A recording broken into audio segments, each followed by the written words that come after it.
That's an awesome sound effect. Heidi ho, neighborinos! Welcome to the next block of the Barrier Blitz. Yeah, so far we got a lot of people just starting off runs right now, and Wave Warrior near the tail end of finishing a pretty decent pace. Otherwise, for the next 4 hours, we will be your commentators. I'm Navadra. I am very subpar in my speedruns. You want to introduce yourself, man? I'm not going to do better than that. I'm Terror Knight. I also run this game, and I'm also very excited to be here again doing commentary for the next 4 hours. It's definitely we definitely saw quite a lot yesterday. We saw a lot of good, a lot of bad, a lot of runs. You have to reset thanks to Hideki, but hopefully we get some more runs going. As hopefully, let's see what Lucas has. 14 attack, 10 speed, but I think that was a 9 on the special attack. Yeah. So unfortunately, that's going to be a reset. Yeah. That was, like you said, that was a big running theme for yesterday, where it was just like Hideki making everyone reset, or the Mudkips. But yeah, a lot of Mudkips being reset, either to like having a really low special attack, or kind of more often than not, really low speed, which seemed to be like a common thing we were seeing, that like just Mudkip is really falling behind on the speed stats. Yes, I know what it was about speed that made it fall behind so much yesterday. Mm-hmm. And look at this ancient. That was the 4th Mudkip with a defense lowering nature in a row. That is brutal. Oh.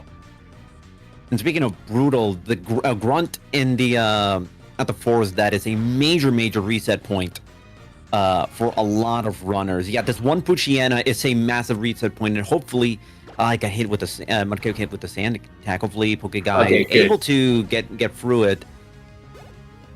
Yeah, a lot of stressful points in like the first half hour of the run. You got the first rival fight where you know whether or not your Mudkip is even worth running. You got this grunt here at the forest, which can really mess up a lot of runners early on. You got Hideki. Yeah, a lot of stuff in the first like half hour or so that these runners have had to reset for. Yeah, it really does feel like a lot of this run, or not a lot of it, but like up until Hideki, it's like, won't it? But once you get past Hideki, it's just kind of like you keep trucking. It's weird because you have like the first 2 gyms and then the rest of the game. And mentally, it's kind of how I separate it sometimes. Well, I guess Wartab unfortunately got a really low special attack stat. Still kept at 9, leveling up to level 6, which is really unfortunate. Yeah. So maybe today's the special attack? Yeah, you normally want to at least have that special attack stat in the double digit, preferably like maybe 11 or a 12, just to really take full advantage of that echoed voice during the small portion of the run that we do use it, especially for the Doofer Gym, Rival 2, just because it, naturally it is a really strong mood if you're able to get multiple consecutive turns at it. But if you're starting off like behind the 8 ball on the special attack stat, then it really is going to make things a lot more difficult. Indeed. Dragon Tamer always messes me up, and I don't know why. Yeah, it definitely. Yeah, Victor Rose really is extremely stressful if you have to take some additional fights that you're not used to, and also like a lot of planning even ahead, just to make sure that you only have one Pokemon that's even alive in the party, just to avoid those 2 double battles that you encounter through Victory Road. Because otherwise, if you actually have that Marshtomp like still alive, it is a brutal double battle. Like, it's actually, there's even a chance you might not even win it just because the matchup is just that bad. I feel like you're talking from experience right now. Oh, absolutely, 1000%. But I also know that if I've had to deal with that in the past, other people also probably have had to deal with that and learned that the hard way when they were starting out their respective Earth journeys. Speaking of bad things starting out, Hideki is right here. I think truly got past it though. I think this I could voice your kill. Awesome. Very, very nice. It scared me with that first hit, but never doubt it. All right, And we have to vibe to Wally's music. Yeah, and this route on, you're taking a look at those IVs. That is not what you want to see. Practically nothing on the attack and defense stats. That is going to be, interesting. A fast, very fast, lower attack range sweeper is definitely an interesting choice. But at the very least, Groudon has such high natural attack stats, and also it's got sword stance, so it's not the worst thing in the world to have a low attack IV. Thankfully, it's pretty bulky with perfect HP and it's got perfect speed. So it definitely is workable for sure. It has options, which I know for Mudkip, if it had this special attack, God no. But we're late enough in the game where there's just enough options to like work around it.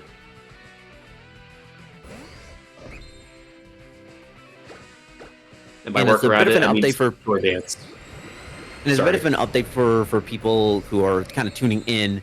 All 9 of these runners are trying to vie for world record, and as you kind of see in the lower right-hand corner, we have a prize pool. It's gotten up from the start of the event.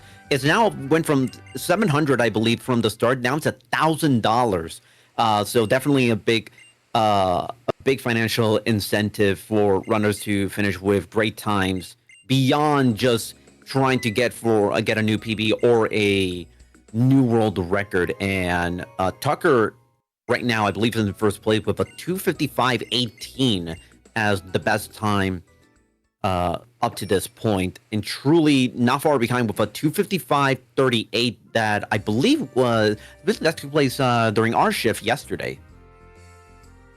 I do remember that. Oh, we got we're seeing everyone kind of, as we mentioned earlier, everybody was starting to start new runs, get early runs. So we're already seeing like a lot of runners going for trying to get past the decade. Thankfully, we've oh, he's trying to focus energy. That's bad. Yeah, hopefully that is okay. Hopefully well, we got it. That Mudkip got a crit for sure, and That's unfortunate. Yeah, that is really unfortunate. That focus energy basically means that low sweep has practically a 50% chance of critting, and yeah, you're not living a low sweep no matter what, even if you have like the best IVs, the best stats possible. Once you already took a low sweep, a crit on the next hit is just gonna end it. Yeah. Just whenever you see it start out with focus energy like that, that's already a red flag if I've ever seen one. Yeah, ideally you'd like to see Machop go for Foresight, basically just waste a turn, and maybe Karate Chop if it's a bully. Like I've seen that Machop use Karate Chop maybe once. It's very rare that you see Karate Chop, but it is possible, and it is definitely something to also kind of account for. This truly is a horrible Groudon, though. I would like to agree with Rifle in chat. Like, it's kind of hard to get a Groudon that's worse, if I'm being honest. And the only thing that would be worse is having bad special attack, too. Yeah, at the very least, having perfect speed, it could be a pretty good help. The interesting. Yeah. I'm gonna go for the overheat. For the overheat threat, and just hoping that it hits. There we go. Yeah, that is. Yeah, that was not a guarantee. There were 2 ways that this could have gone very poorly for Wave Warrior. Thankfully, it did not. Either the Leaf Blade, which has a higher crit hit chance than a regular attack, it could have critted, which would have knocked out Groudon, or Overheat missed, because Overheat is 90 accuracy, not 100. So good chance that it actually was not a good chance, but there was a chance, more than normal, that either of those things would have gone against Wave Warrior. Thankfully, overcoming that bad attack stat and just having a relatively easy time at Sydney. I will say, Wave Warrior did have the foresight to use a full restore because that Sharpedo has killed me with Aquajet before. So, kudos, man. Yeah, for sure. Yeah, 0 defense IV and in the red. Yeah, you kind of had no choice, and thankfully, once you kind of got past the Sharpedo, you're practically done because the Absol really wasn't gonna do anything. Yeah. What about an Elite Four round 2 when it gets a Mega Evolution? Does it still do anything? I'm not entirely sure. I can't remember if in this game it had there was a whole thing about a change when you Mega Evolve. Like, does this if you get a higher speed or a lower speed, does that take into account that very same turn you Mega Evolve or the turn after? I think at this point is like the turn after, if I remember correctly. Yeah, do it after. I'm checking their speed stats out of Morbid Curiosity right now. Yeah, Mega Absol's incredibly fast. Yeah, 115 speed stat and 150 attack. Yeah, that is a creature of all time. Mega Absol design is incredibly good. Ooh, interesting. I'm trying not to mention spoilers for Pokemon ZA. Yeah. No, I'm talking like regular. I'm talking regular Mega Absol. Yeah, the OG one. The OG one. The even more goth Barrier, like with the white fur just really overflowing a lot. Yeah, that was my thoughts exactly. How'd you know?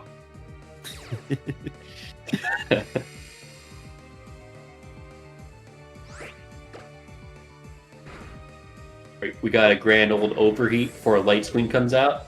I don't even know if it knows Light Screen, but VGC has terrified me of that move in Dusclops, so here we are.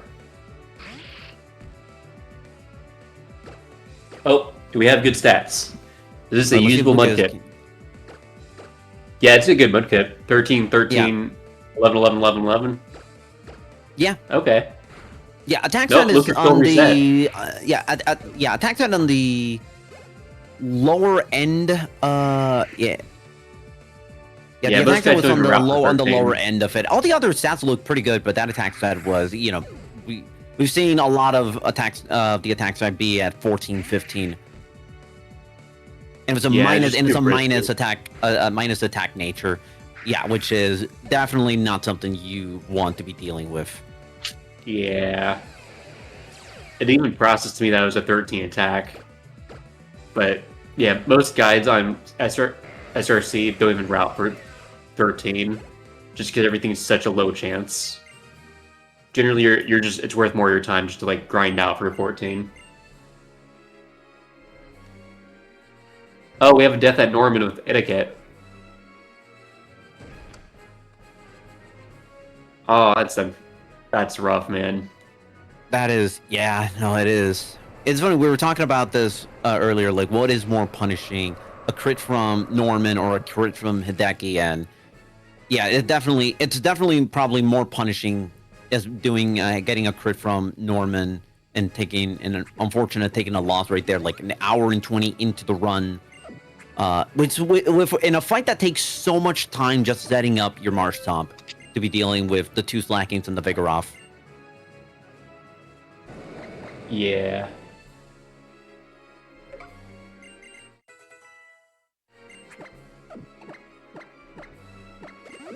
Who did Headbob just die to?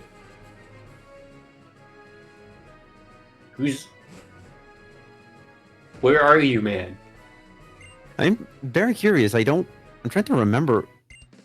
Yeah, right? Who? Yeah, it looked like Wilton. Yeah. Wilton.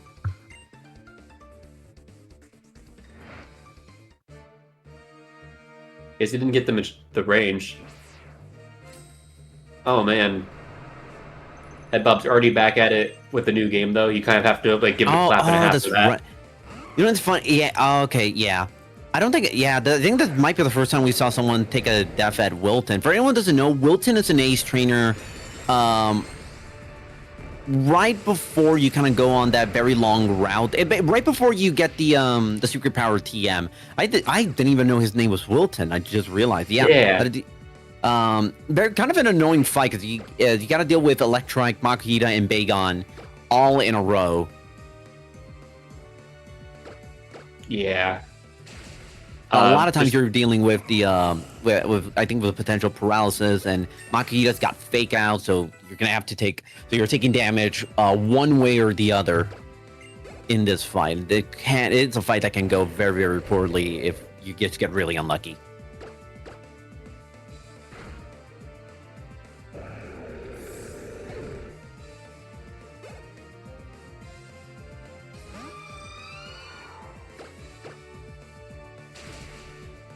Where we see Groudon lay the smackdown on that Frostlass. Wave Warrior on a good pace to Tucker, that defense is looking pretty bad. Yeah, a good pace to potentially beat out his best time, which is a 2:59.06.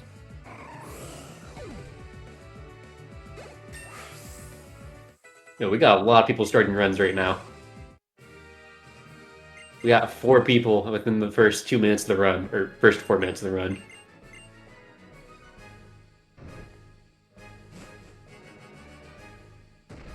We do have Wave Warrior entering, I assume Drake? Yes. Awesome. I know my rooms.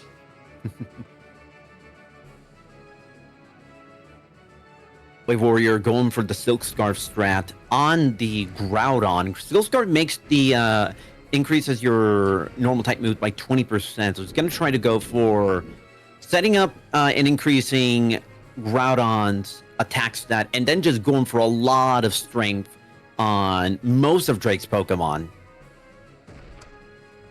The interesting thing will be sort of how Drake plays out the very beginning of the fight with that Altaria, because it could very well impact how Wave Warrior sets up his Groudon. Because Altaria has Cotton Guard, and if Cotton Guard is in play not once but maybe even twice, then we could potentially see something where Wave Warrior is going to take a little bit of extra time in trying to set up the Groudon properly. I would also like to point out for chat that our commentator notes say in a bullet point, feel free to clown on Toronto rapper Drake during this fight. That's all I really have to add for substance. All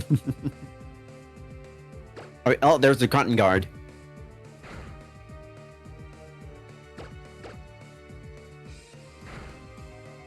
All right. Well, we don't have 2 Cotton Guards, the good news. Okay. Okay, so if I saw that correctly, this is terrifying. Groudon at +1 should outspeed everything from this point onward, so not much of a problem. I think this will be totally fine with Drake.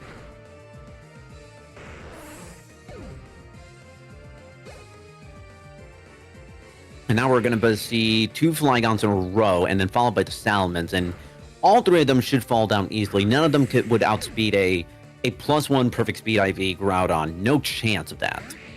Yeah. Right now, just using Strength. Strange fact, I forgot to teach Strength before this fight. And if you don't have Strength, you really have like nothing to touch Flygon with, because it has Levitate. Ooh, I'm pretty sure it's just a bad place to forget it. And it completely walls Smackdown because it's part ground, too.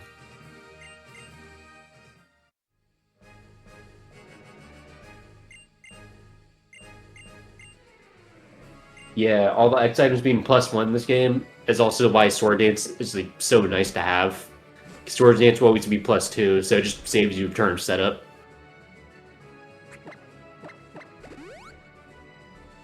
That and, just spending items on money and stuff. Alright, only 1 more full restore left after this. Should be alright. But you just gotta send it right now. Yeah, the hope here is that Wave Warrior gets really lucky and, Skarmory doesn't go, maybe even misses a Toxic or two. Toxic is not 100% accurate, so there's always that potentially going in Wave Warrior's favor. Yeah, although unlike normal poison, Toxic actually does get stronger with each turn. So you don't have just 8 turns to like wait it out. That's assuming you're already at full HP. Not only that, once Toxic hits, you're gonna see Steven get Skarmory to use Steel Wing on it, which is gonna just do a little bit of chip damage. It's not gonna do a ton, but it might do a little bit extra given that Groudon's defense is really, really bad. Yeah, I forgot about that defense again. Rolling a 0 out of 31. That's unheard of, unfortunate luck. But there is one range to hit on this fight, though, so this could still go a little south. Right, there's the Toxic right there, turn 1. Ooh. Not a surprise right there. Now we're gonna see, yep. Also not a surprise going for the Steel Wing. Yeah, I think, he's gonna go for a +6. Probably now is the time to heal up. And just using the last full restore. And just hope that you don't get hit with Toxic again, because you believe at +6, SmackDown still doesn't one-shot it. Yeah, no. Ooh, Toxic miss. Good Toxic miss right there. Yeah, he needed that. Yeah, Groudon with the Ultra Instinct dodge on the Toxic right there. It is a fast Groudon, like you said. Just not in the way I thought it'd be.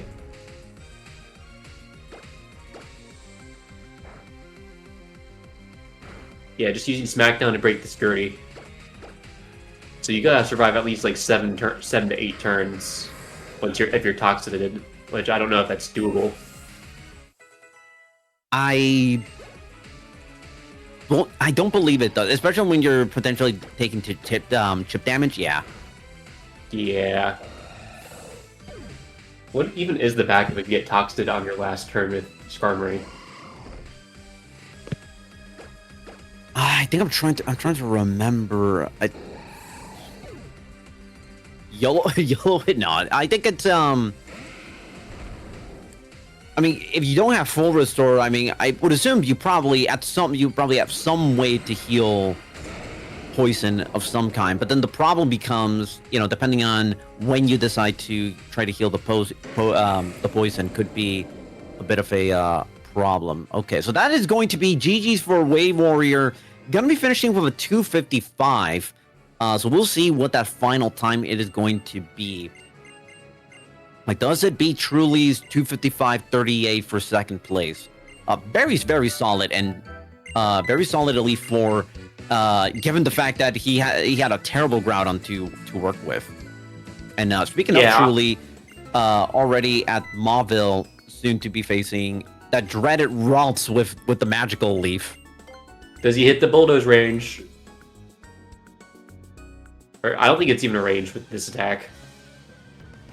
I think it's like maybe the tiniest of ranges, if I It'd be like a 15 to 16 range, most.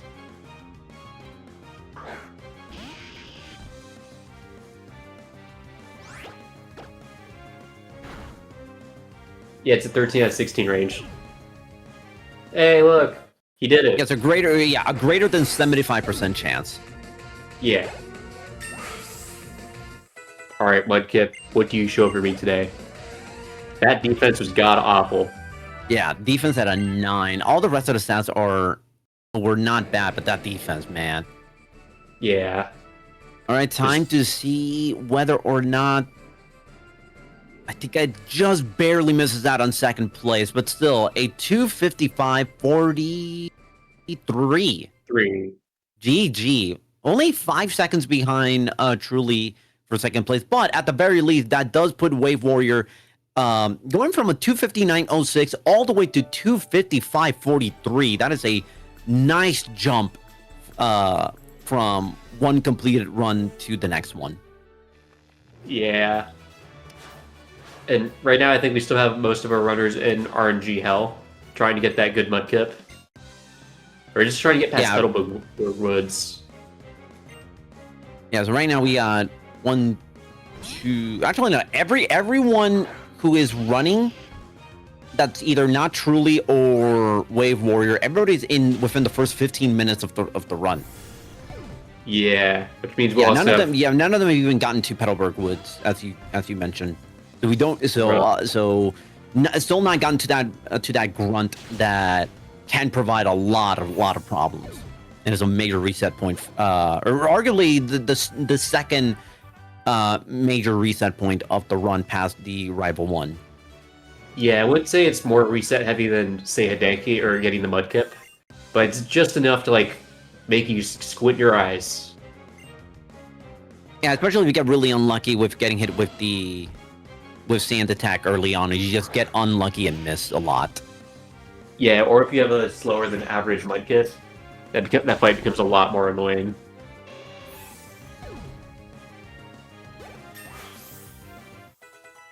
Ooh, we're doing Hangman in chat.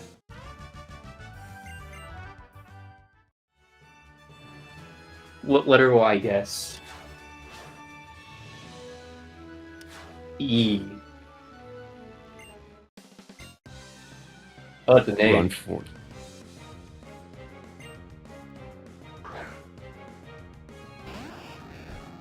I'm trying to get that the Hangman. We're trying to guess the hidden the runner name, right? Yes. Or it's a Pokemon runner. I don't know if they're actually in this thing.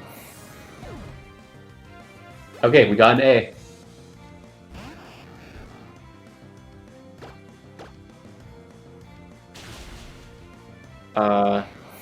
Really, I'm trying to figure out what it is. Well, while we figure out this Hangman puzzle, Wartab right now is, as we were just mentioning, that Poochyena starting out. Poochyena starting with Howl, not the worst thing that it can do. That's the worst thing it can do, Sand Attack, but thankfully it was on turn 2, not turn 1, so less to deal with. Ooh, the Sand Attack. You say that now. It's still going. Oh, no. 2 misses in a row. Oh, on the one. Wait, no way. Oh, and you don't get the really? hit. Right, it's still alive. Going for the potion instead. Just don't spam Howl, and you're probably okay. Sand Attack again. That's got to be like what, -3 on the accuracy. Yeah. Oh no, Annie lived. War of Attrition. Oh no. Yeah, very much in damage range right there. Oh. Yeah. That is incredibly unfortunate. Man, that Sand Attack, that thing can really mess up a runner early on. Alright, the word is Mind of Damon.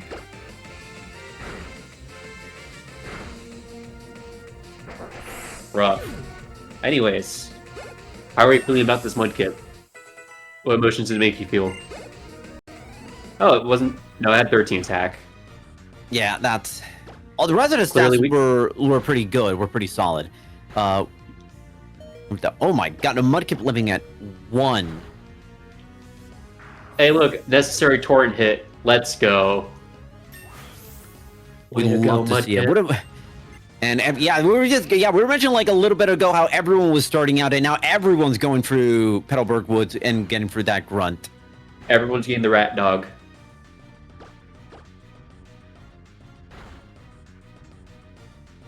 Hopefully, Sand Attack does not create that much of a problem. That Howl is a bit of a problem there. Ooh, missing the water gun. In Torrent, but no. Okay, let's risk it for the biscuit. Does not work out. None. Yeah, 3 grunt fights. Unfortunately, only one of them was able to get passed through, and even then, that was a 3 of our three of our strongest runners to die just in the flames of glory. Just not great.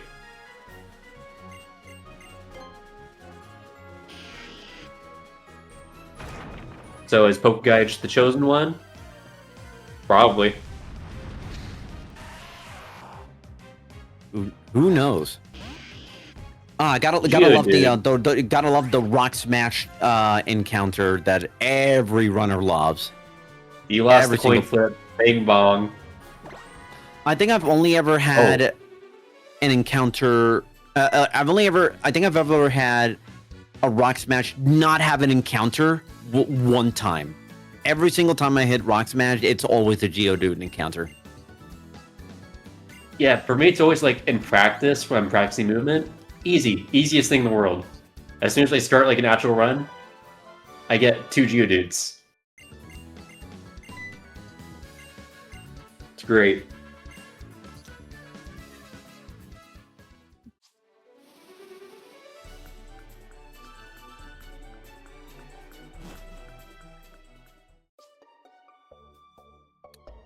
I keep forgetting the name of the small little cave. Surely said the Fiery Path. That's where I constantly forget the name of that. I always wanted to say the Jagged Path, but it is. But I know that's not right. I do see the logic though. All right, we've already seen one runner die to this Makupita. Will it happen again, or ever again? Yeah, we'll see. Yeah, chances are this. Yeah, whether or not there's a chance for paralysis there. Because this electric, I believe, does. Yeah, it has. I believe this electric has static. So, okay, thankfully nothing there.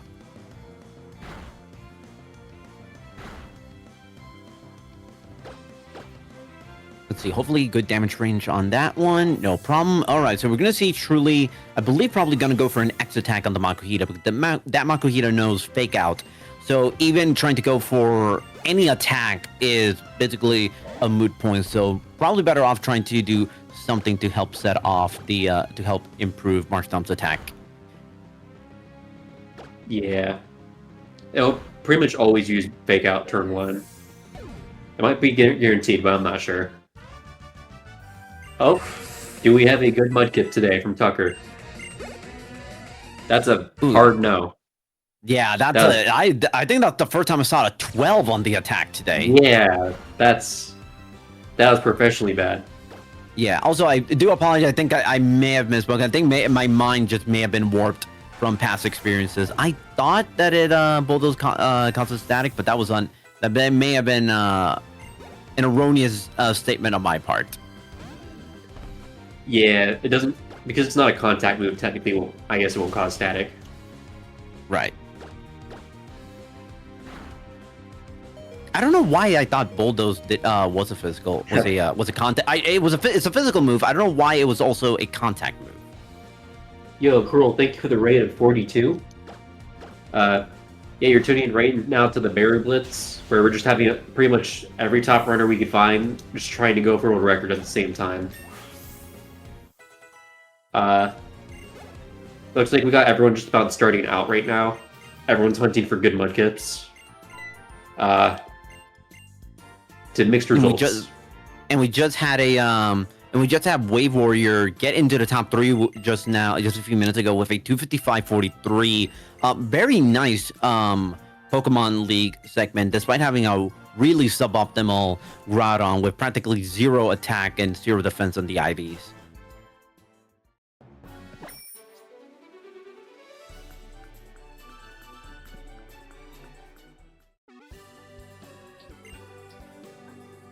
All right, here comes the necessary free heal. There we go. I love that you get a free heal here. However, but the fact that if you ride your bike like 5 seconds to the east, there's a house that also gives you a free heal whenever you want. Yeah, man. I don't know. Have you ever spearrun Pokemon Sword or Shield before? I have not. Yeah, those games are like filled with free heals, like non-stop. Like it's kind of impressive. So for me now, when I look at this game, it's like there's almost like no free heals. What do I do? I had definitely for the speed run, Brandon or Brendan gives you giving you a free full heal is much faster than having to go all the way to the house to get that free heal. Oh, much faster. Oh yeah. Right.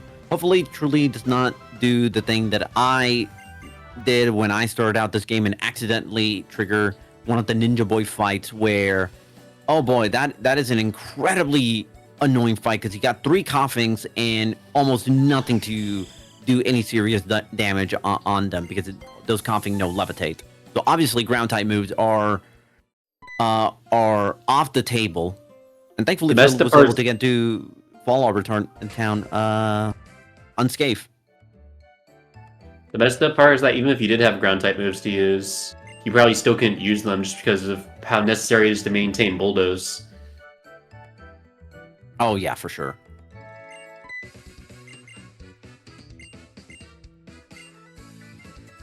Alright, do we believe in Mudkip?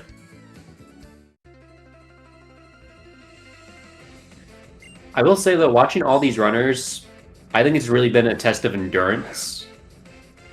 Just seeing how each one will, like, just keep going as soon as they mess up a run.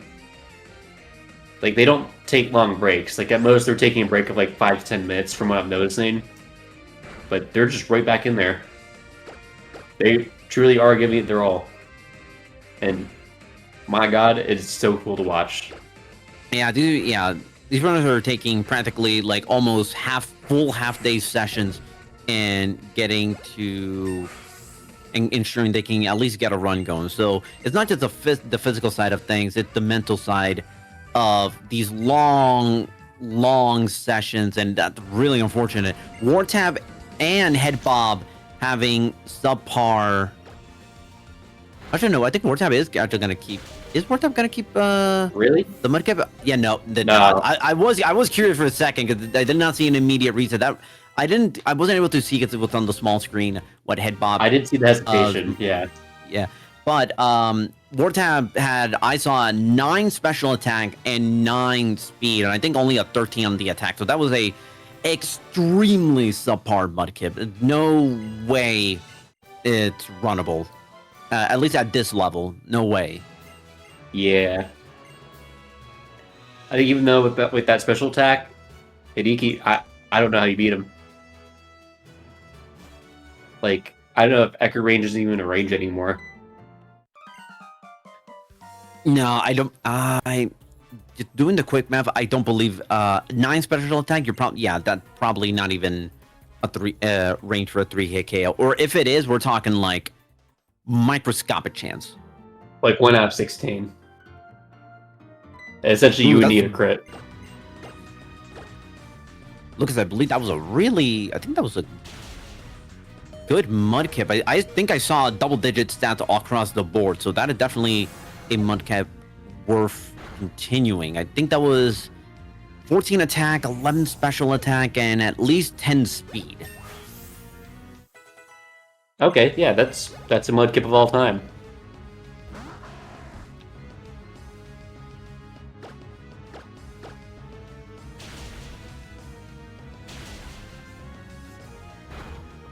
That Mighty just does not want to go down. No, that thing is living by the skin of its many pointy teeth. Not anymore. And it came and went like a thief in the night. Alright, use Mega Drain. That did nothing.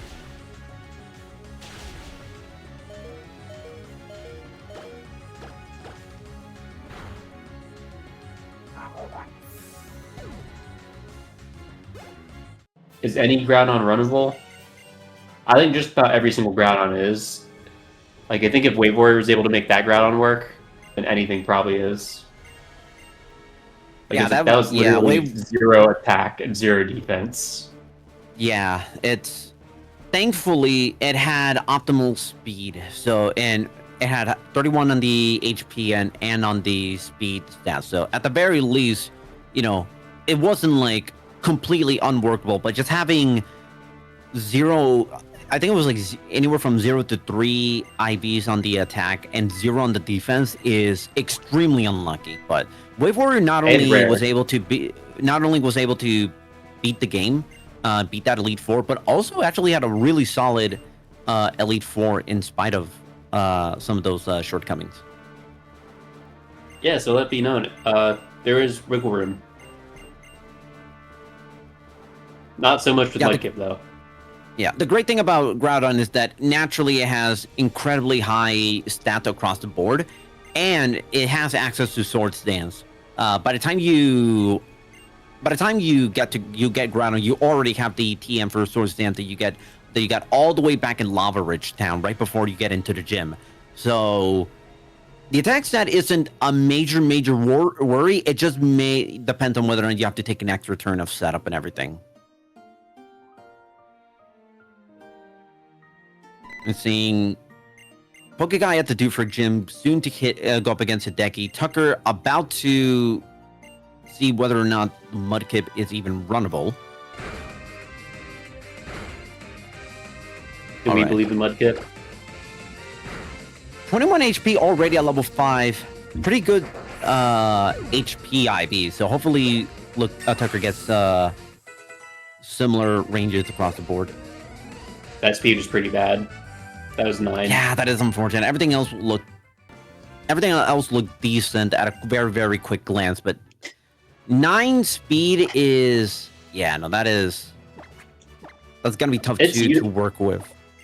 It's usable, but I don't know. It's definitely not ideal. Ideally you would want to have at least 10 on that speed. Yeah. Problem is that if it's like a negative nature, you'll still grow enough to where it doesn't affect you that much throughout the run. But if it's a neutral nature, it's pretty bad. I don't know if Tucker can tell just from looking at the stats like that. Ooh, okay. Let's see with the unfortunate turn 2 crit without even a focus energy to have to deal with. That was a 6.25% full chance. That's... That is, I think, the second time in the last, hour that I have seen a run die because of a crit with no focus energy boost. And wow, that is unfortunate Bryce fight right there. Let's go, Bryce. My question is, why were they going backwards? I believe they went back to the fire path. I think it is. I could be wrong because I believe this was something from that I noticed yesterday. I believe it's if you have optimal movement, you might be able to save a minuscule amount of time. Which at the level that everyone's at in this Barrier Blitz, you will take any possible time save, even if it's minimal. If you're confident in your movement, then might as well try to go for it. As we mentioned, all of these runners were trying to go for world record, and also we do have that $1,000 prize pool in the as you see in the lower right hand corner of the screen. Yeah. Oh, truly, you took a wrong path. They weren't supposed to go down the fiery path again. They were just supposed to go up to the cable carts. Okay, that's just unfortunate.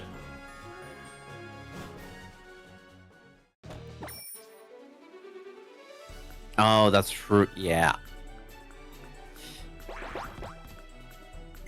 Yeah, I definitely have my fair share of, bad reaction and not either taking a wrong turn at Albuquerque, or just have mashing the A button a little bit too much. I remember my PB had me accidentally hitting PP max on Surf instead of Luster Purge on my Latios. Ooh. Yeah, I feel that one. Thankfully, it's not a major time loss. I think it ends up being a problem, maybe toward the final rival fight, and even then, it's really not a massive deal. It is still annoying to deal with. for my D-Rust, I accidentally bought all X attack, Sniff, X special attacks. So the last rival fight was kind of weird. Oh yeah. Right, so Head Bob, I did notice, got good stats across the board, except for the speed, which was a 9. But everything else, stats-wise, looked pretty solid. Head Bob might... Yeah. So it could be a case where Head Bob will try to run with it in spite of that low speed. It's not... Yeah, because like, a 9 on the speed stat is not unrunnable. It is just a lot more tedious you have to contend with.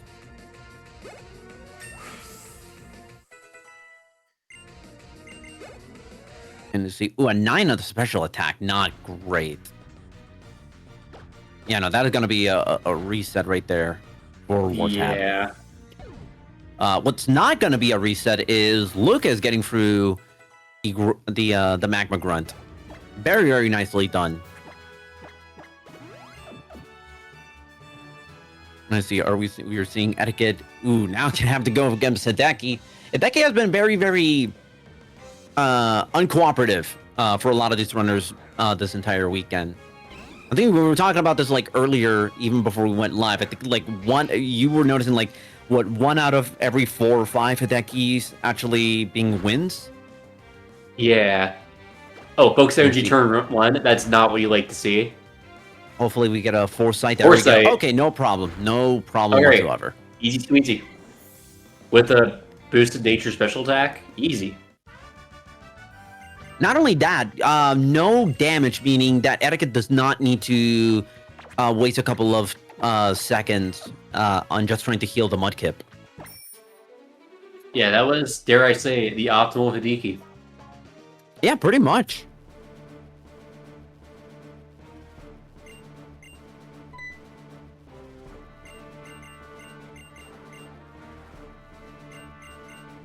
Alright. So for this fight for Maxi, generally where it becomes a little interesting is you want to try and go for 2 swaggers, but you could work with 1 worst case scenario. So the more swaggers, the better.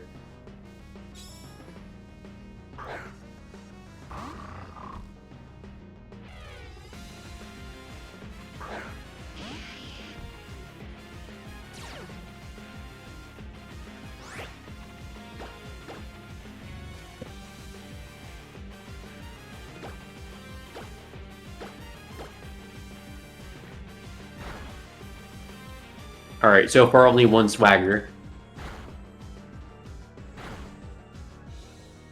Alright, 1 swagger it is.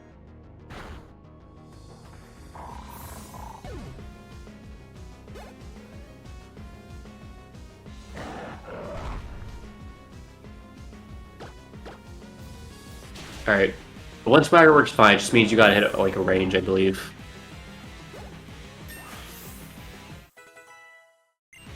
Keep in mind that Mighty had Intimidate, so it's +1 technically.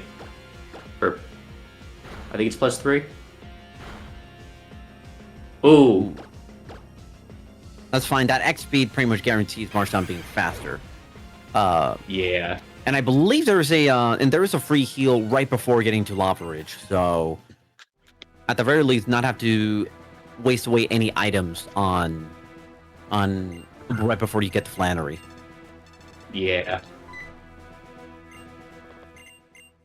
Which, my goodness, you will need as many resources as needed, given that immediately after Flannery we have the gauntlet at Petalburg at the Petalburg gym with Norman. Yeah, like there's this span of like 10 minutes where you go from Flannery to Norman. Just a lot of gym leaders, man.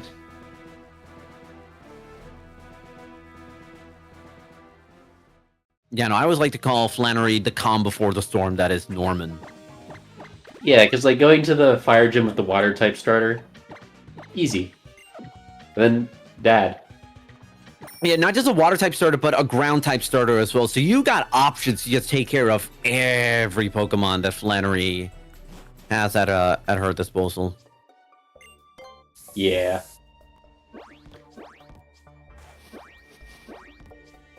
All right, it's gonna start etiquette. Clear through brawling, so no issues right there. I think we're Fun gonna move on fact. to the Marvel portion, Yeah, and heading fun on fact. to Rival 2. If you enter the jagged path on the left tile, you just hold down the entire time and not hit anyone. No, that Always is one makes of me my feel favorite.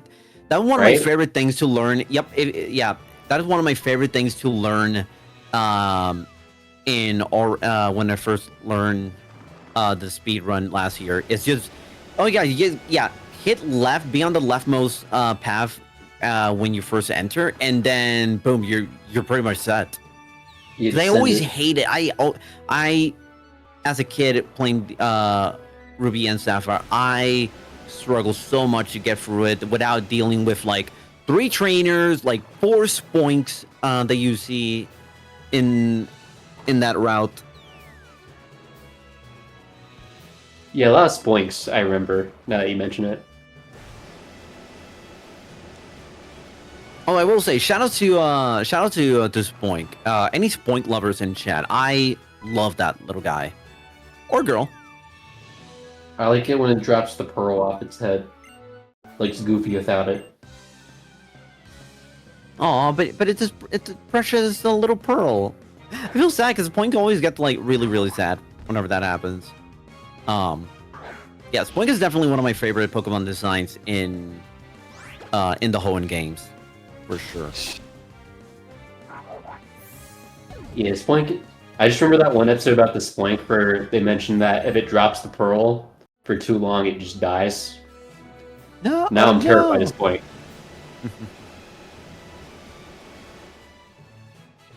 Pokedex truly is made by like horror video game makers. I don't get it. It just Pokedex spooks me.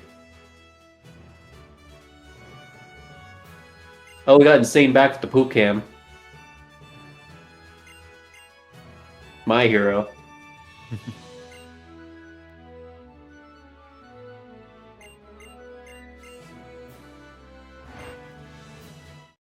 So Flannery is pretty straightforward.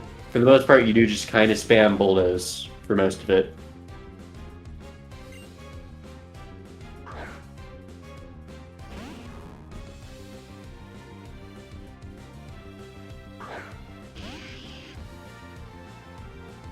Yeah, the only thing that you might have to sort of take into account is whether or not Torkoal, or not the, yeah, no, it is Torkoal. Torkoal, is gonna die to just 2 bulldozers straight up, or is there gonna be a rock smash in between? But 23 base attack, 23 attack IV, that should be enough. That is definitely enough to be able to just 2-hit KO the Torkoal. Yeah. Or the much. Yeah, that's 2-hit KO. No worries whatsoever. Just as long as it doesn't miss. Hey. Finally, we have another contender to see who can get the best Mudkip.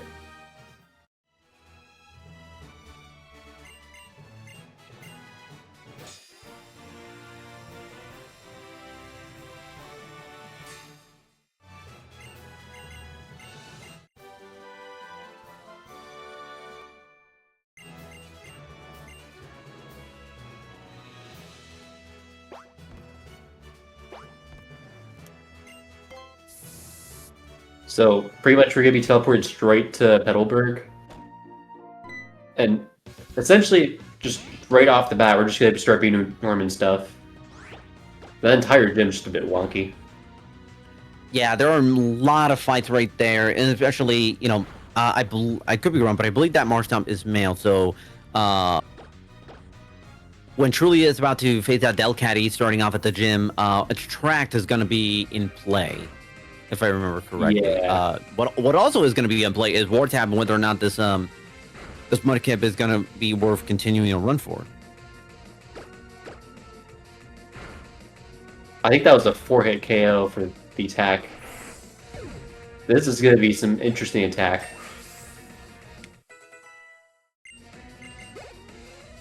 $13, yeah. Not even waiting for that level up screen. Not only that, It was at it got 2. It started at 11 because I noticed it was a +2 on the attack side. So the base attack was at 11, so it was already really, really low, really bad to begin with. Yeah.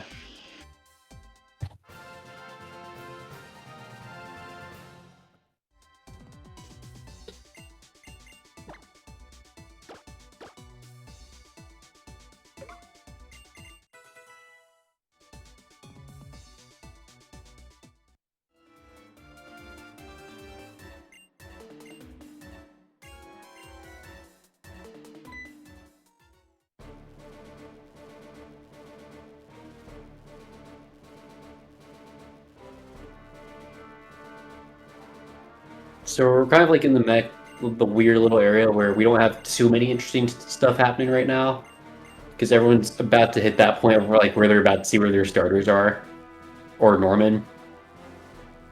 Yeah, the Norman part is definitely really, really a bit of a rough patch for runners, and they can get really unlucky.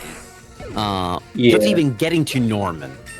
Like Norman's the end of the gauntlet, but it's still a gauntlet, that entire gym nonetheless. But that was 11 on the attack stat? Yeah. Oh my god. I think that might be the low. I think that might now be the lowest attack stat I've seen in this entire weekend. That's a new record. And not in the good way. No.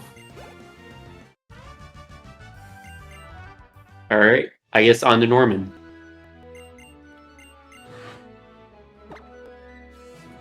Wait, bit of a recap. You're kind of now seeing at the bottom ticker. Right now, Tucker is in first place with 255.18. Truly at 255.38 second place, and tied for third. I'm sorry, Wave in third at 255.43, and then tied for fourth.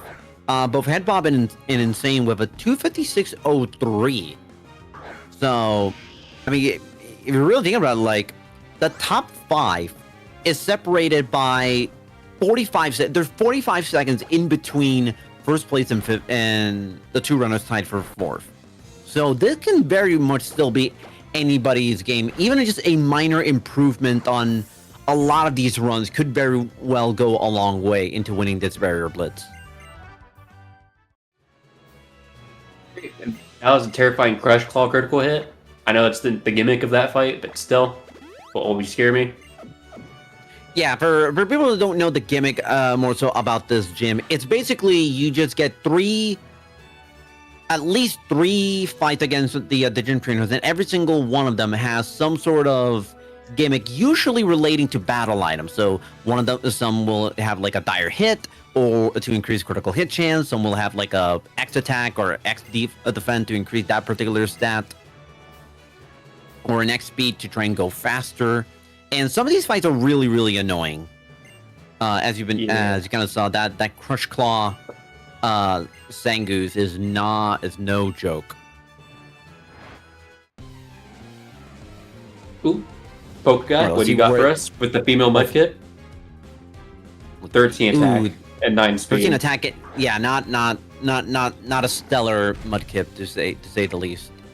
Especially on the offense end. Alright. So here we have Slacking the Goat.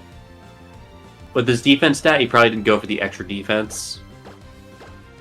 Yeah, I didn't think so. Yeah, there's an X defend when you first get teleported to Mauville after you're done with Meteor Falls. There's a hidden X defense in like right above that little centerpiece in the middle of Mauville City, where you basically get like teleported to after Meteor Falls on your way to Mount Chimney. Yeah. You can also grab it earlier. Doesn't matter too much when you do, but most people will grab it like right as you get teleported back the second time. Gives you more chance to like mull it over and think if you need it or not. Yeah, and that X defend usually is typically done for this fight alone because Norman can have Chip Away and Retaliate, both of which can be particularly devastating if Mudkip is not at full health. Yeah. Even at full health, it can still do a ton of damage. Oh my god, I went for Foresight turn 3, but he still didn't hit the range. Wow. Oh, Lucas, that's unfortunate. I'm sorry, dude. Giving us the false hope. That's really, really unfortunate. Missed range into random Foresight. I thought I had kill AI. I thought I'd just immediately go for low sweep, but oh well, I guess. Pokemon AI will always remain a mystery, no matter in what context and in which game. I run Pokemon trading card games for the Game Boy Color, and that AI, boy, does it do so many misplays. It's kind of funny whenever it does.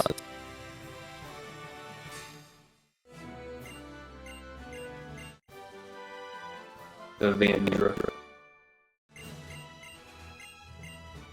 Wait, no problem from Truly in terms of dealing with Norman.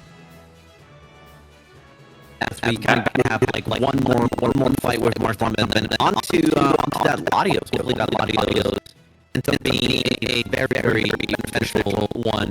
That's wise. Yeah, Latios never let anyone down, ever.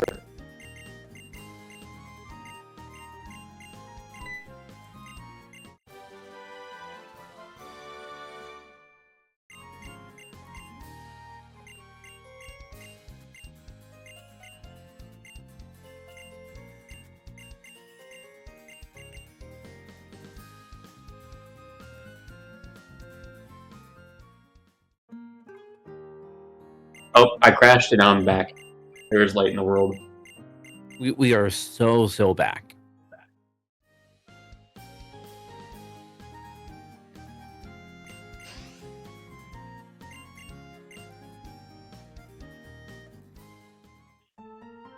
So now we just get a lot of Latios cutscenes into Latios. Surprise. Yeah, once you kind of get past Norman, a lot of the game, there's a lot of portions of the game where it's just like extremely cutscene heavy, from getting Latios to awakening either Groudon or Kyogre, depending on the version that you get, to the 2-minute unskippable cutscene right after you catch the box legendary, which, you know, those 2 minutes are honestly a really nice break, especially for runners after, like, in the middle of a long session, to kind of just like body break, stretch your legs, like get like a quick drink before getting into the end game.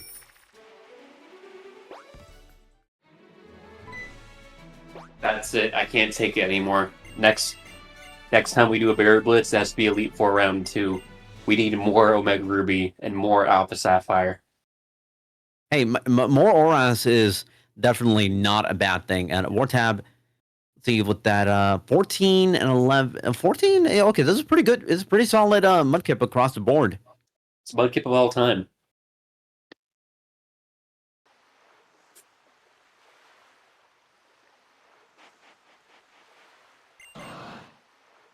Then anyone when they first played this game was like beyond floored upon seeing this cutscene that we're seeing on Truly's run, where you say, "Wait a minute, why am I seeing one of the Lottie legendaries at this point in juncture?" In the original games, they were post game, like you didn't even know who they were until after you become the champion.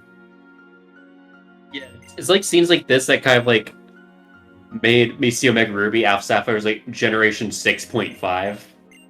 Because, like, it's very different from the originals. Like, it's borderline a completely new story. And yeah, especially the post-game story after you become the champion, which, hey, I don't know, which you do not see in the any % run, so I'm not going to try to spoil too much about it. But it is it is definitely, in my opinion, a nice extra mini campaign after you become the champion. Yeah. Better than the Battle Resort, not gonna lie. I still miss the Battle Frontier. I can't lie. I miss it dearly. The Battle Frontier is just such it's a goated post-game challenge. I still have my childhood copy of Pokemon Emerald, and I still play through the Battle Factory and the Battle Dome.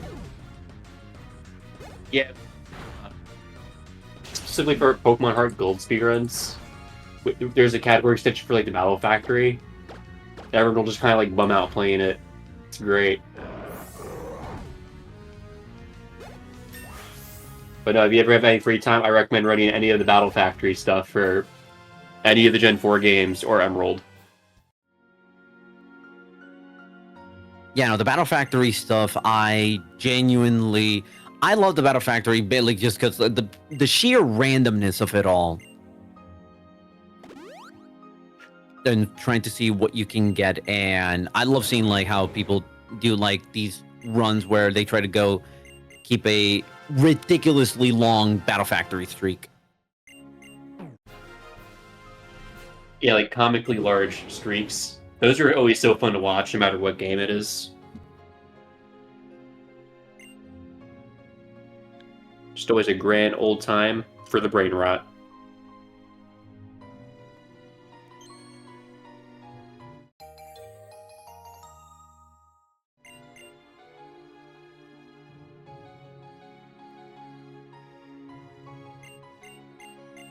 All right, now I'm kind of seeing with a quick update, bit of a roll call. Etiquette, at the I believe in the Mauville gym, Headbob starting a new run. Insane also getting a new run going, as well as Lucas and Pokeguy. A lot of runners kind of starting out new runs. Pokeguy about to see whether or not the Mudkip is a good one to kind of keep running.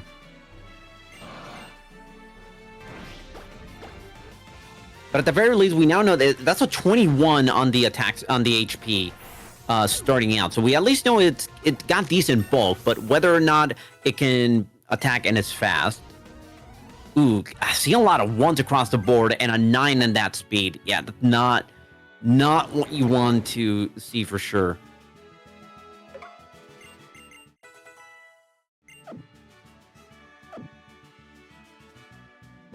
And one thing that is definitely not, one thing that is for sure something that I think kind of goes a little unappreciated, it's just how fast these runners are able to match through and know when and where to click and hit buttons. Because my goodness, like if you don't really run this game or you don't have a ton of experience, getting to be able to I am back. match, yeah. Ooh, welcome back. Getting to match through a lot of this, a lot of it as fast as possible saves like a ridiculously high amount of time.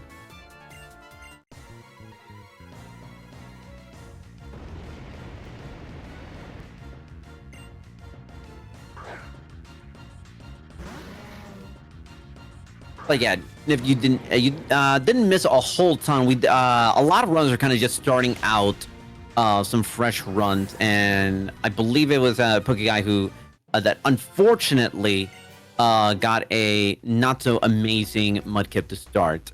A lot of like really low stats across the board everywhere. Good stats for Lucas, except for that speed at a 9. Again, continuing the trend of like low speed Mudkips, kind of forcing a reset on the run. Yeah, I don't know what it is about the speed this weekend. People just are struggling to get their speedy Mudkits.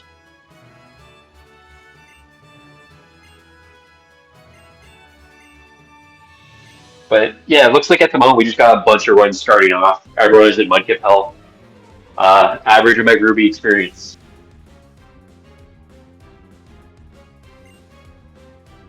Yeah, that is kind of the yeah. You run this game enough times, you really start to kind of expect a lot of things, like with your Mudkip kind of not behaving the way you want it to with the stats going.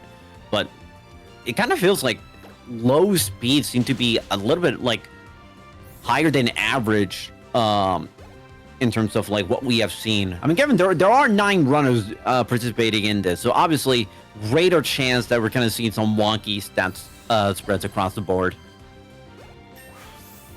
Yeah. Just specifically, I remember yesterday we got a lot of like people getting stuck on Mudkip and Hideki. Yeah. So if we're looking today, it's looking a little similar, but also we have a lot more finished runs under our cumulative build belts. So at least you're moving in the right direction. And And honestly, sorry, my bad. You continue. You know, I was saying, like, and hopefully that we're able to kind of get more and more runs kind of going. As you know, we've seen a lot. Most of the runners already complete a run, and as I was mentioned earlier, 45 seconds separating first place and which is Tucker, and then tied for 4 head Bobbin and same. Yeah, so any minor improvement could potentially be the difference maker in shuffling around the standings that for this entire Barrier Blitz. Which, if you want to see the up-to-date standings, you can either look at the little bottom ticker that you're seeing on the screen, or hit type ! Standings in chat.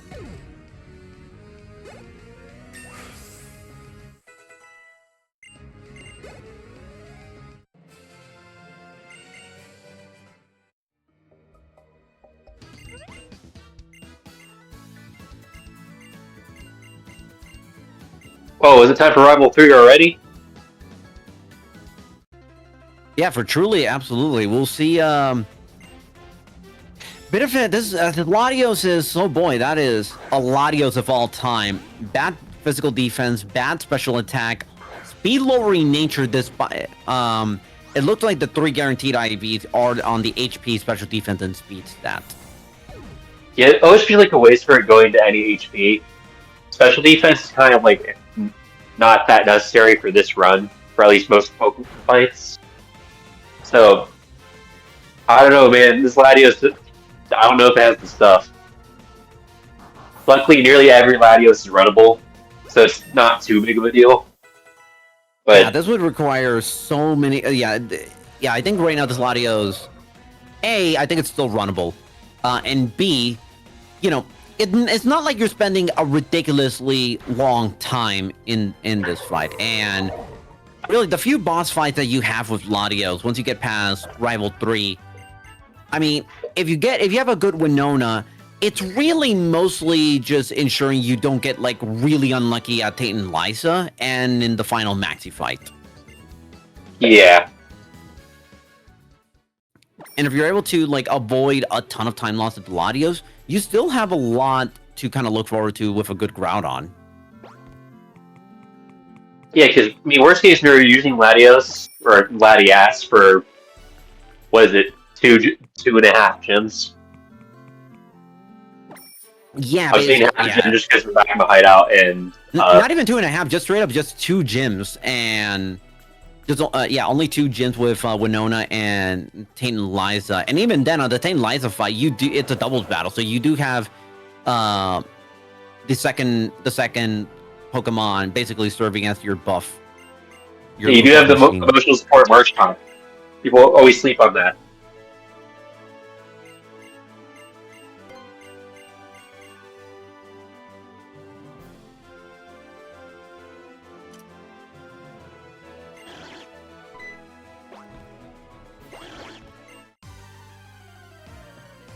God, I remember when I was a little kid and playing Ruby and Sapphire and encountering Kecleon for the first time, and my God, I was mesmerized by it.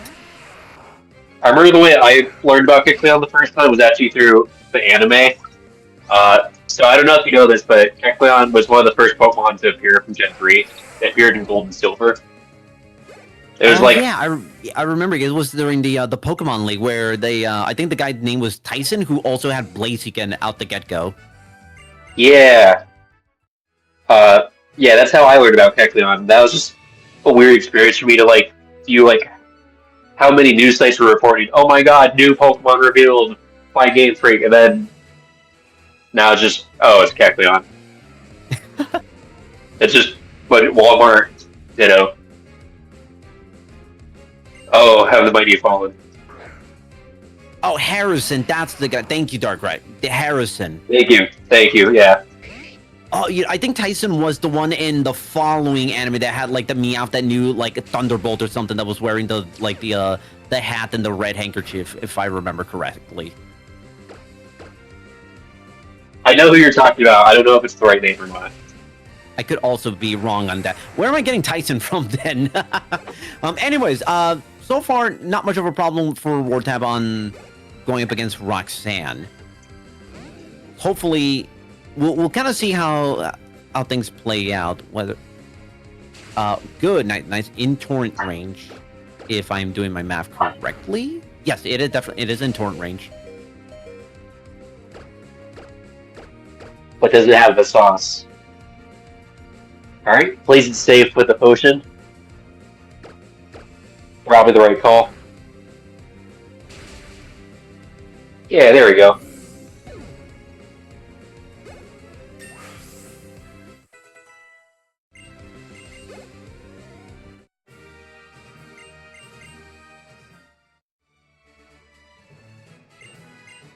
And there's the first badge under our belt. Little does he know, the second one is slightly harder. Just slightly.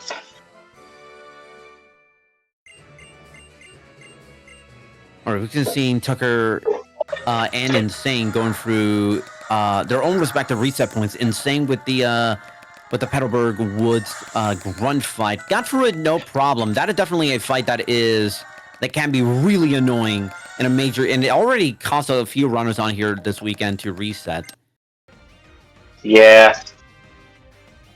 Just pretty much those first three main fights that we see. Rival 1, just because we're looking for Mudkip. The front 1 fight at Hideki, that's by far where I see roughly probably like 70-80% of the resets.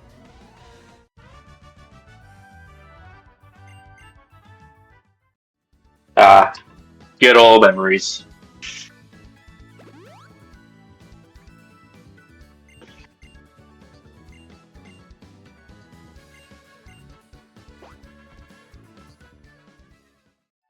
All right, Etiquette kind of now going through, I believe, going through full Arbor time. I believe this is post Meteor Falls or like right after Meteor Falls. Truly no problem whatsoever taking care of Winona getting badge 6. Very much in play to potentially win this entire Barrier Blitz. Truly right now in second place with a 2:55.38 from a run yesterday, if memory serves me correctly. So really only even just a 20 plus second improvement, and we get a brand new leader among these 9 extremely talented runners that we got trying to vie for a world record this weekend. And we truly do mean talented. Just, oh my god, I cannot do this.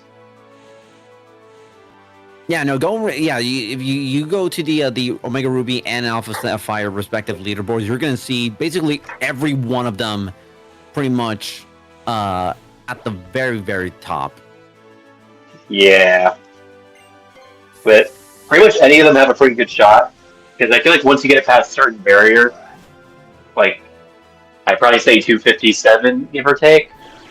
Pretty much any of those people are capable of taking a world record. It just becomes who wants to grind harder, or who put in the most time.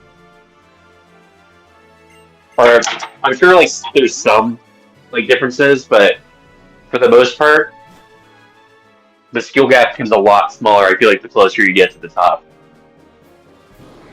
compared to like I feel like the difference between like a 3-hour speedrun and like head bob is a lot more pronounced of a difference than like a 3-hour speedrun and like me at like 3:15.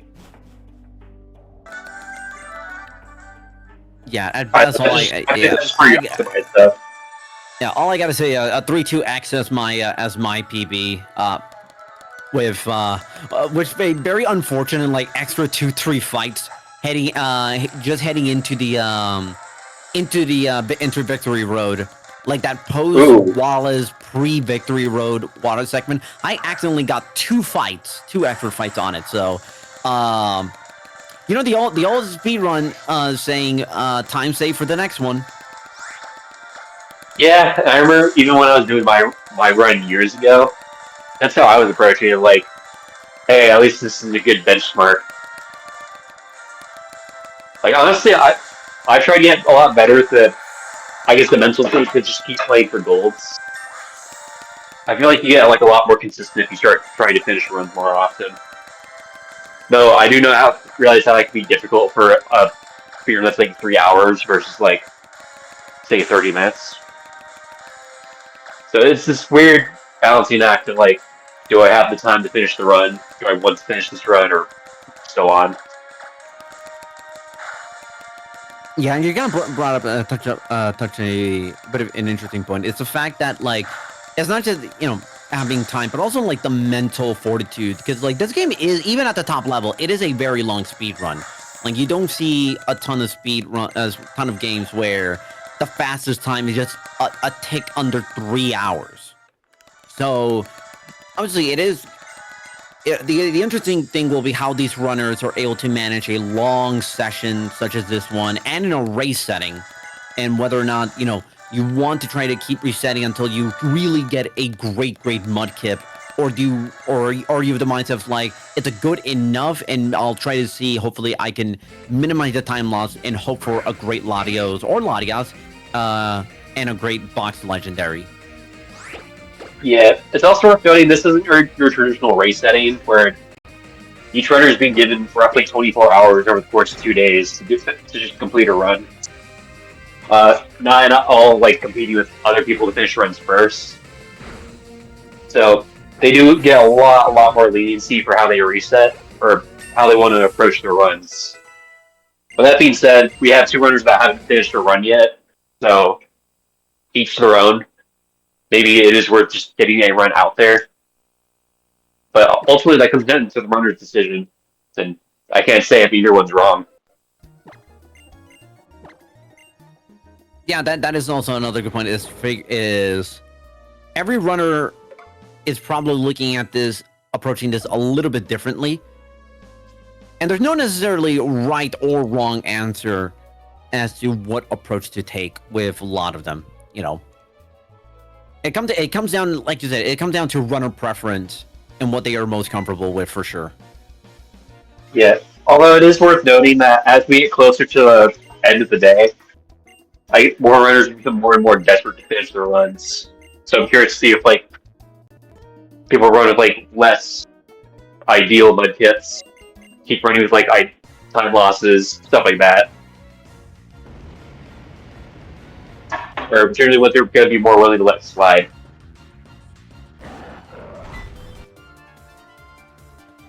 Oh, cool. We got Poke Guy with Grunt 1.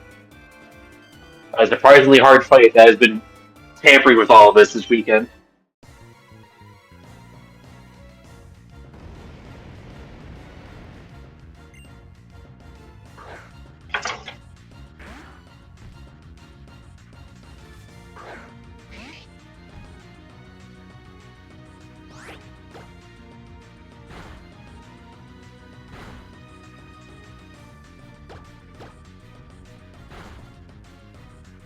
Hopefully no sand attack backfiring on Poke Guy. Ooh, beautiful. Nice howl at the very end to just kind of seal the win. Yeah. And speaking of the grunt, so nice, we're going to see it twice. Because now it's Tucker's turn going up against the That's how you know it's a good play.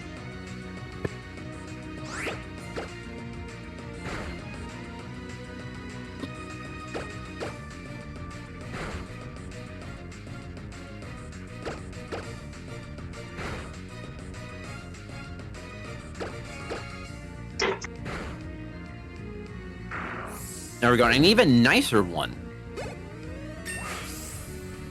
And as we're kind of just saying, I'm noticing Lucas is also now about to encounter the grunt as well, which is actually really funny.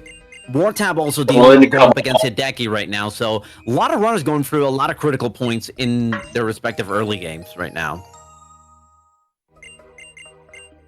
Oh my god, we needed more Puchiana in our lives. With the sand attack, not looking super hot right now. Hopefully, thankfully, not a ton of damage so far. Oh, no. That proved me, Mudkip sure proved me wrong right there. In spite of getting hit with sand attack, no problem taking care of the Puchiana. My hero.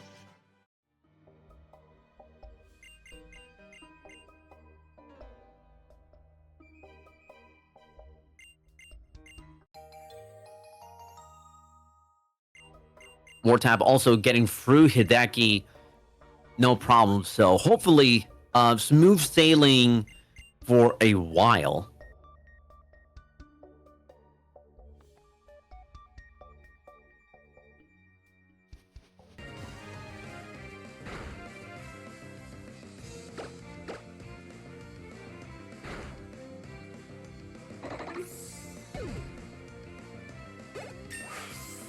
And I'm kind of noticing Etiquette's actually on a really good start. Great start by 108 at Mount Chimney. This is not a bad start at all. The very, very nice. Oh no, he missed the range. Oh, we're good. Alright, let's go War Tab.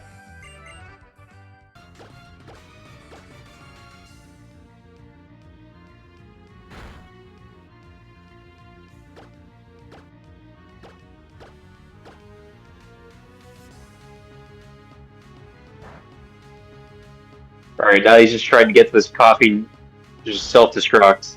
But it's not happening. There we go. Boy, that coughing. Yeah, the name of the game for this fight is really just trying to bide your time until coffee hits self-destruct. But that took an unusually long time for that to happen. Usually, we get the self-destruct within the first. In most cases, like in my experience, like within the first 2 turns. But that took a lot longer than Etiquette would have liked. Either way, yeah, bit of a minor time loss there. However, still very, very good, very solid first hour for that respective run.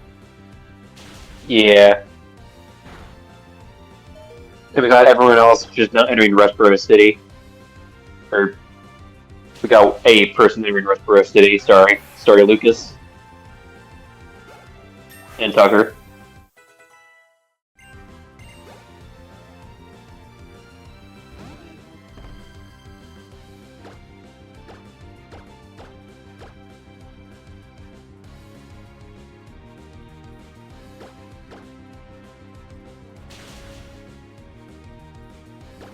Alright, just trying to truck through that nose pass. That just won't put him in torrent. Okay. 12, not quite there yet. No. There we go. But now we're in torrent range. Yeah. Just ideally you want to be in torrent so that you can get 2 torrent hits and a normal hit for a guaranteed 3-8 KO. That torrent is kind of doo-doo. Oh, he's not surviving his next hit. You gotta heal. That's an unfortunate critical hit. Or maybe it is fortunate, because now he's in torrent. There we go. Hey, see? Love it when a plan comes together. Okay. The bad plan is just send it.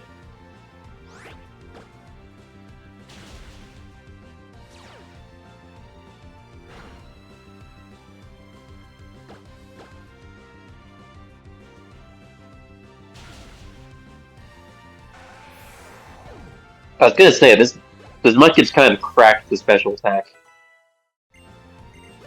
Yeah, a lot of the sounds are pretty solid. Attack stat is, average, pedestrian, I should say. Same with the speed. Everything else is really, really decent. Yeah. With the useless harden, and already at a. Already in torrent. Yeah, but unfortunately, that nose pass is faster. So. Yeah, after Rock Throw. Yeah, I cannot take the. No, I think with Rock Tomb. Rock 2, my bad. Thankfully, sure, it took a potion to heal Mudkip, but thankfully, no problems. We have not seen a run die at Roxanne, at least from what I could tell, in these first few runs. And that, I believe, yep, that is a successful win against Hideki for Insane. So already, we're seeing a lot more successful Hideki attempts recently. So hopefully, I'm trying to view this as a positive sign that a lot of these runners are just going to get through a lot of the getting through a lot of the early game a lot more often. As we also see Truly getting past the final rival fight. Usually that can be a bit of a rough patch for anyone who is either starting, even some of these for these veterans of the game. Yeah. And Bob and Chad just a really unlucky stretch. 9th straight unrunnable Mudkip. Sometimes you just have one of those days, man. Just never feels good. I mean, there are some days where I'm trying to get runnable Mudkip after the 5th or 6th one. I'm like, you know what? That's it for today. I'll try tomorrow morning. Yeah. No, however, this is Barrier Blitz, and we are on day 2, so there is no tomorrow. No, but it's wake up. Welcome to the real world. Time for Mudkip to get a job. Need to learn about taxes. Think about a mortgage. Hey, I don't know what taxes are, and I'm doing great. I don't see the problem.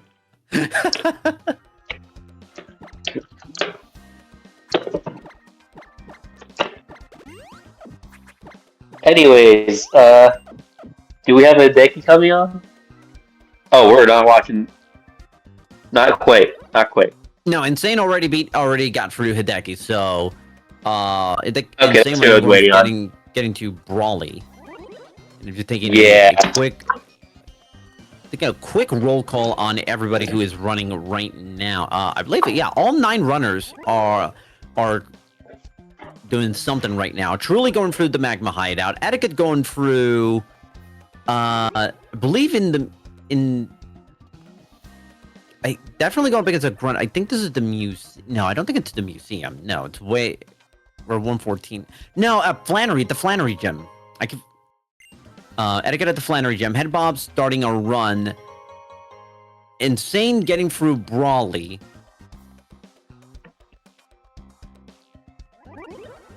Lucas right now at, I believe, Rusturf Tunnel Grunt. Pokeguy getting ready to head to Doofur. Same with Tucker. They're roughly at the exact same spot.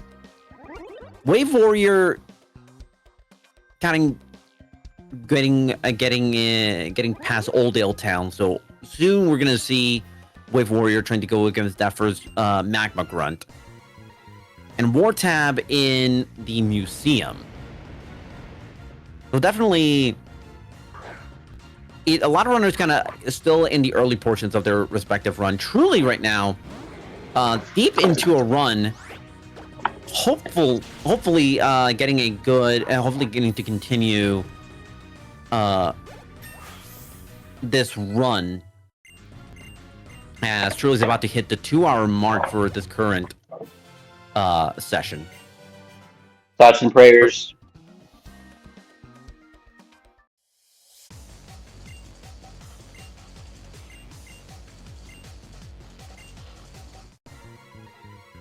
Here comes God! The dreaded 5 Magma Grunt fight that makes your 3DS or 2DS, 2DS actually take an extra moment to register that it's going to knock out 5 Pokemon at one time. Even if you have to do 3DS, nothing's sacred.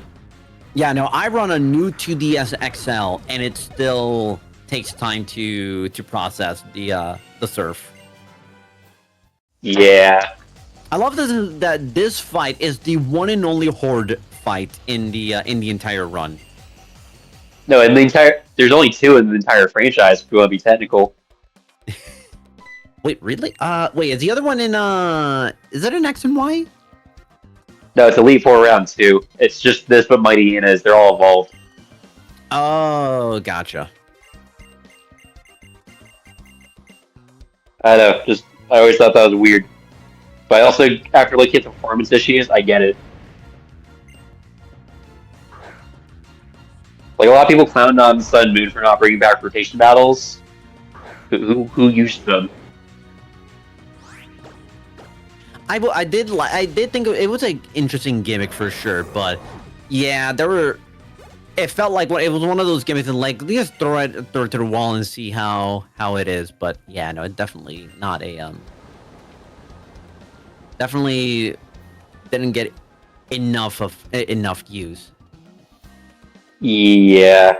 I mean, like, they could have just programmed in more use instead of, like, just deleting it, personal opinion, but that's just me.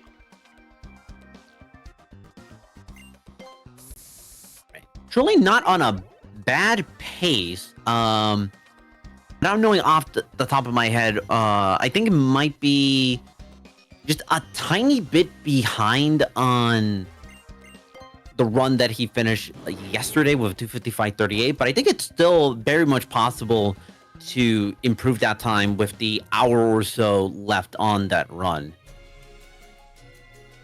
A lot of it really is going to come down to whether or not the Groudon stats on that Groudon are so good that could go for something very aggressive in the hopes of saving a little bit of time. Yeah, what do you think? You think overheat strats? Probably. Can I at this point truly going for truly in second place? I think this is one of those at the point where we're seeing a lot of, or maybe seeing a little bit more aggressive play to try and nab that first place spot. Right now, Pokeguy and Tucker both fighting Hideki at the literal exact same frame. Like, it's like if you see it the right-hand corner, no, you're not seeing duplicate. Oh my god. You're not seeing duplicate games. You're seeing two runners at the exact same spot against the exact same opponent. Now we'll see kind of how things go. Did they both Hideki, I think, went for Foresight and Focus Energy? That is actually hilarious. Immaculate.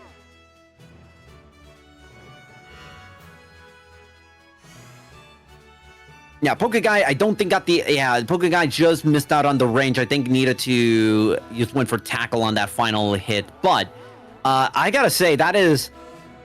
We've seen a lot of runners kind of be at the at a very similar point. I don't think I have ever seen two runners fighting Hideki exact same frame. That is actually definitely something in this entire... in this Barrier Blitz, and and etiquette, yeah, the dreaded Delcatty. It comes for us all.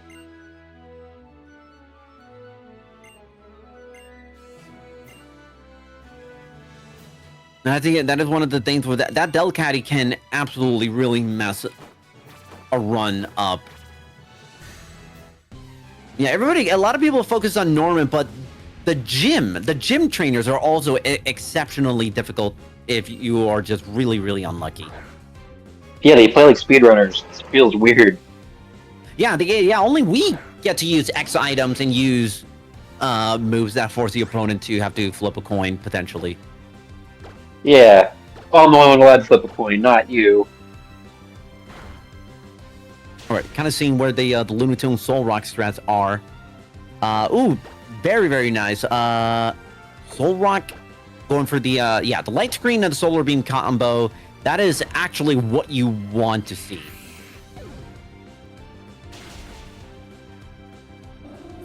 A nice two-turn on the Tate and Lysa fight right there.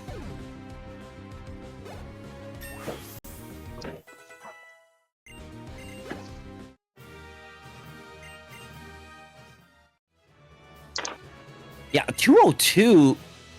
Yeah, a 202 Tate and Lysa exit. That is actually pretty solid. Can't even be mad. It's just quality.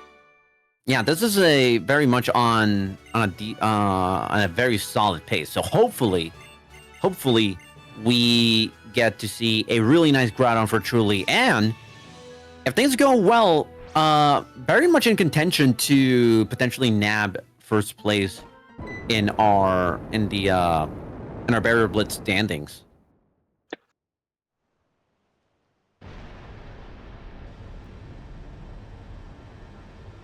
Are we seeing Lucas, Pokeguy, and Tucker either starting the Brawly fight or the... Oh, that is really unfortunate. Pokeguy just took a death at Brawly. Wow. Oh, That is was extremely... he going for fast strats? I could maybe I could not quite tell the play. I mean, we were seeing like so many different fights at the same time. Yeah. I was just mentioning Tucker, Lucas, and Pokeguy practically the exact same spot. But that is extreme. That is really unfortunate.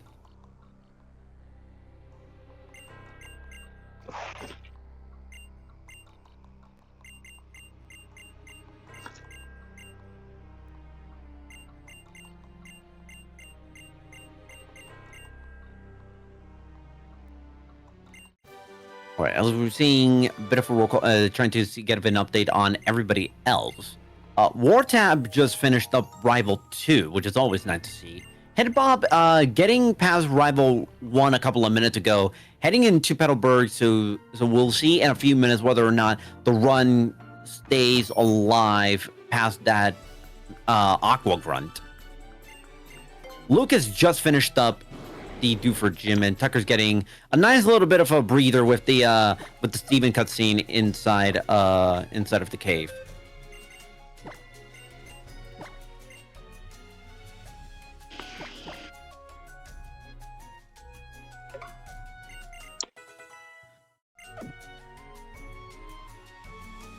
And as for Truly, we are kind of getting into the point where we will very soon bid adieu to the Latios and see what that Groudon do. What that Groudon do? You beat me to it.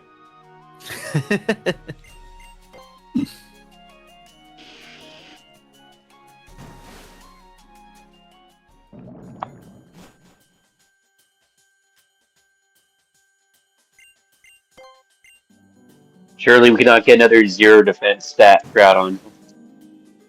Surely it does not happen twice. Yeah, no, that's... I'm still in shock that we got practically a near 0, potentially 0 attack Groudon and a 0 defense Groudon. That is...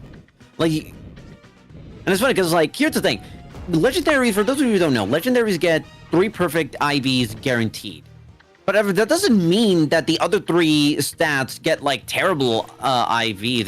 I think there's even a chance, technically, you could get really lucky and get a 4th perfect IV. But to have 3 perfect IVs followed by 2 stats getting 0 IVs is extremely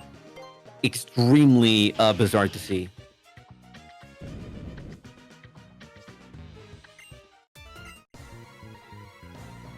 Oh man, this puzzle that Truly's about to go through after this Magma Grunt is... God, I usually typically never have trouble, but every time I get through this fight, I'm always like dreading it, thinking like, oh man, I am having so much I am stressing out so much because... Or like so much fun. You'll definitely see what I mean, for anyone who has not seen the puzzle that I am referring to. It's not even a complex puzzle, but it is. But when you're at 2+ hours into a run, you do not. You're trying to think about trying to make sure that the run and a PB is still alive. Like having to think and do this puzzle always just gives me so much grief. It gives you the heebie-jeebies. Oh, amen to that.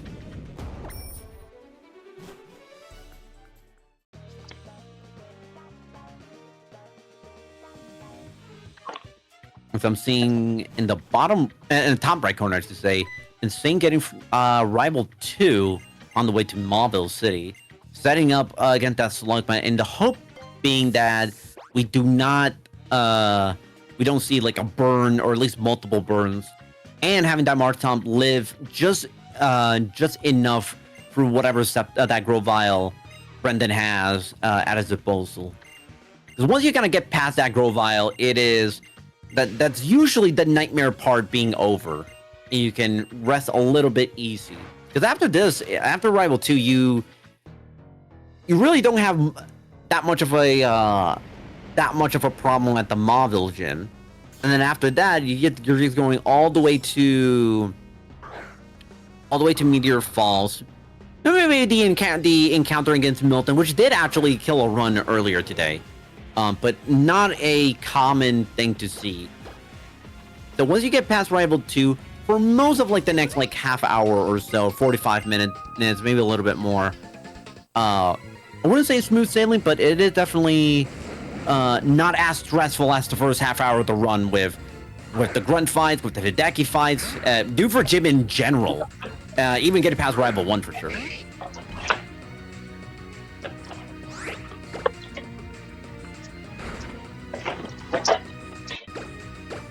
And speaking of that first grunt at the forest, hopefully, no issue. Okay, that thing. Okay, it's definitely just one more attack and that Pushiana is down thanks to that crit. And 2 misses in a row.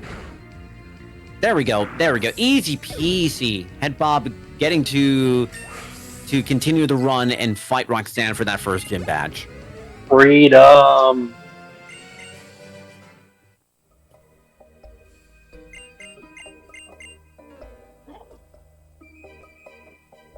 As we're seeing both Pokeguy and Etiquette start runs anew. Still too early to tell whether or not the Mudkip is runnable.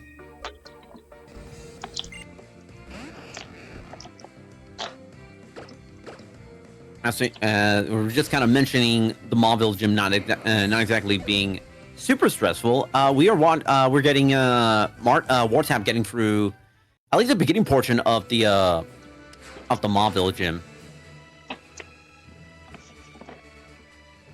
And this is definitely something where I appreciate the a lot of the beginner guides for this game, for these remakes on SRC, because the Mauville gym, it's not a difficult gym puzzle to have to solve, but definitely for some new runners, they may not know the optimal path to take, and so they end up having to fight an additional battle just because they don't fully know the route and the proper button order to press. So just know when you're seeing all these fights, there is an additional fight that these runners end up not doing just because they already know what button to press, what route, and what movement they have to go through in this entire gym.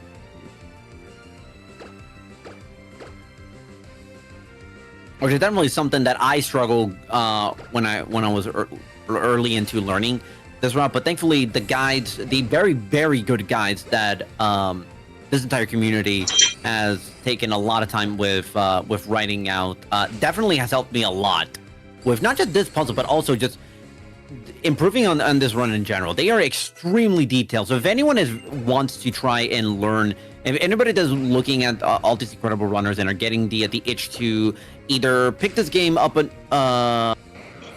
after not running it for a while, or even just starting out with this game, I highly recommend this game. They are very, very beginner friendly and have a lot of potential to get really good times with enough experience and just a lot of studying up on with a lot of the guys that are on SRC. Yeah, I'll vouch for that. This is a very nice Pokemon game to learn. And right now, with the Barrier Blitz, we have quite a few new runners, and older runners that haven't run the game in a while coming back. So if you have any interest in speedrunning Omega Ruby or Sapphire, dude, just send it. This is probably one of the better times I've ever seen start. We got all the top runners active right now. A lot of older runners active just on commentaries. Yeah, you got a lot. Highly would recommend it.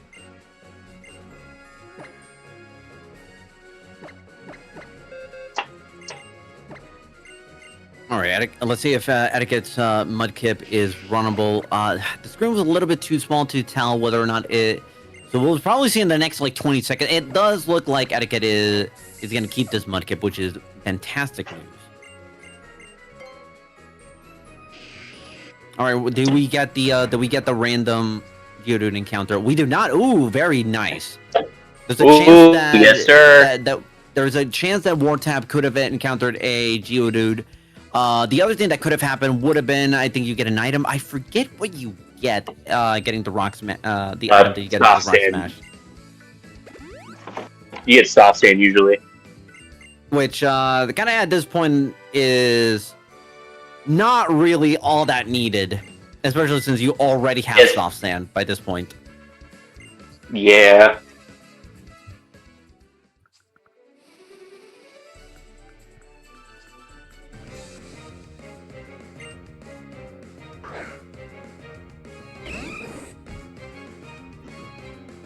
Oh, guess what time it is? Everybody's favorite NPC, Hideki. Going first, that's always good to know. Ooh, the focus energy, that, we'll see. You need to live this one. Okay, there we go. Oh no, but Machop outspeed more. That's the problem. Yeah.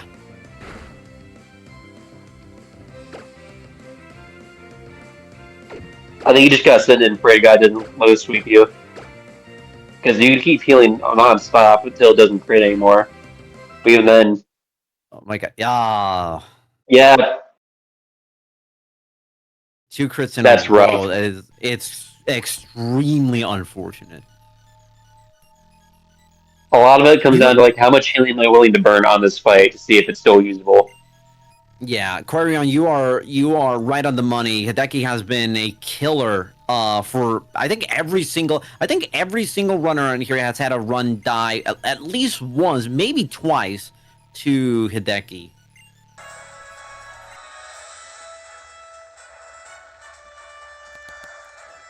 And we just saw a second ago Wartap getting through Watson at the Mobile Gym. Insane now doing the same thing. With the hope here being that maybe we get a quick Watson fight. Watson is typically very simple. Not a hard fight to deal with, especially since, you don't have... There is not a lot of thinking. It's mostly bulldoze and setting up an one X speed, and you're pretty much done. The Magneton doesn't even have sturdy, so it's really... So this is a pretty easy fight. Yeah, being a ground type starter in this fight, Watson doesn't really have any moves that hurt you besides like tackle. But even then, tackle by Gym 4 in the game isn't really doing too much. And I believe, I could be wrong, but I don't believe any of Watson's Pokemon even know Sonic Boom. So it's not even... Really? I swear, I remember like someone in my chat when I was doing a run at this game, telling me that it does not, none of his Pokemon even know Sonic Boom, which is extremely surprising because I believe in the original games it did know. I'm trying to, I pulled it up. Magneton only knows Supersonic, Magnet Bomb, and Volt Switch. Well, Volt Switch clearly doesn't do anything, so that's a useless move. Everything else is just kind of unfortunate. Yeah, the Magnemite knows Thunder Wave, Tackle, Volt Switch, and Voltorb knows Rollout, Charge, and Volt Switch. So, yeah, and the X speed is to help. I believe to help outspeed the Magneton. So probably Voltorb. I've had to do this. Voltorb is also Voltorb is also very fast, even unevolved. Yeah, even without the X speed, this fight isn't too bad. Because they usually do say if your speed is like bad enough, don't even waste the X speed on this fight. But generally, it's still a pretty whatever fight because they can't really hurt you anyways. X speed is just like marginally more convenient.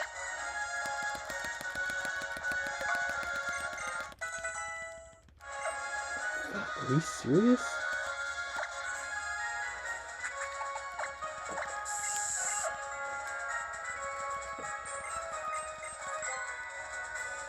Insane getting through.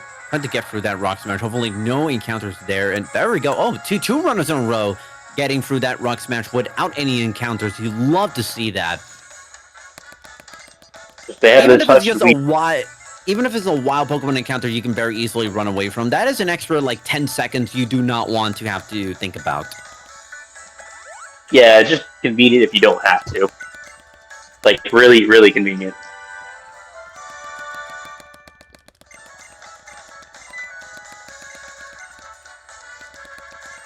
Pokeguy just entering Petalburg Woods with the hope here. Ooh, almost got through that without a random encounter. So close, yet so far.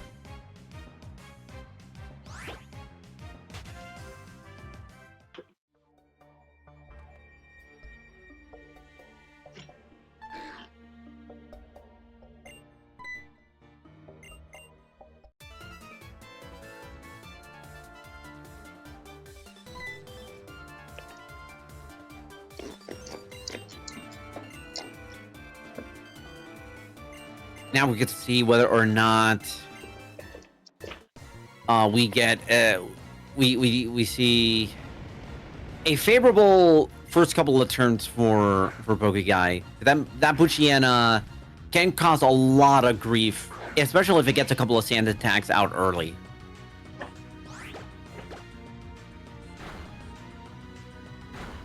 There's a tackle. Okay, love to see that. Much rather get a tackle than getting hit with sand attack.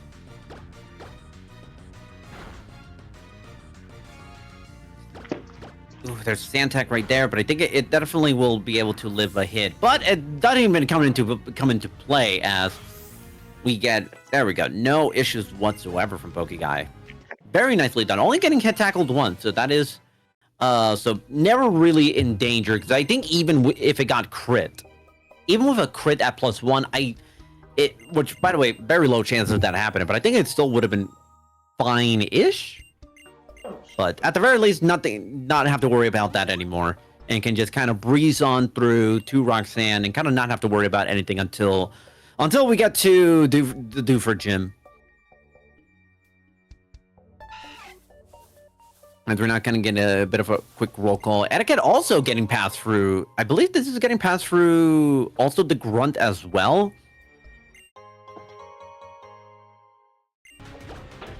All right, time to see whether or not this Groudon is gonna behave, catch it, and stay in the ball. I mean, who are we kidding? It's gonna say it's a Master Ball. That thing is never gonna get out. Whoa! Yeah, big shocker. The Master Ball actually working. There is a god. All right, 221 Groudon capture, pretty solid. I mean, and depending on how good this Groudon is, we could be looking at a contender for a new lead in Barrier Blitz. Truly at a 2:55.38 on one completed run yesterday. Good for second place right now, and only 20 seconds behind Tucker for the lead in this Barrier Blitz.